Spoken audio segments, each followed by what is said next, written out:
এটা বাংলাদেশের দিকে গেছে 40 থেকে 50 কিলোমিটার পর বাংলাদেশ সুন্দরবন। 40 থেকে 50 কিলোমিটার পর বাংলাদেশ সুন্দরবন।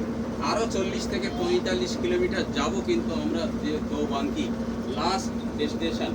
আরও কিন্তু তখন বাংলাদেশের দূরত্ব হয়ে যাবে মিনিমাম 80 কিলোমিটার, 80 থেকে 85 কিলোমিটার হয়ে যাবে বাংলাদেশের দূরত্ব। তো টোটাল সুন্দরবনটা 26,000 বর্গ কিলোমিটার বাংলাদেশকে নিয়ে, 26,000 স্কোয়ার কিলোমিটার ইনক্লুড বাংলাদেশ। 26,000 বর্গ কিলোমিটার বাংলাদেশকে নিয়ে, 3 ভাগের 2 ভাগ কিন্তু বাংলাদেশ, और 2/3 বাংলাদেশ। तेसरा भाग 2 भाग से बांग्लादेश, 1 भाग Indian part of the Sundarban. 9,630 বর্গ কিলোমিটার, 9,630 স্কোয়ার কিলোমিটার, 9,630 বর্গ কিলোমিটার ব্যালেন্স কিন্তু বাংলাদেশ। তো 102 দ্বীপ টোটাল সুন্দরবন, 54 আইল্যান্ড, হেভিসিটেড এরিয়া আর লোকালিটি আর ভিলেজ। 54টা দ্বীপ অলরেডি মানুষের বসবাস হয়ে গেছে, আর 48 আইল্যান্ড ম্যানগ্রোভ ফরেস্ট এরিয়া।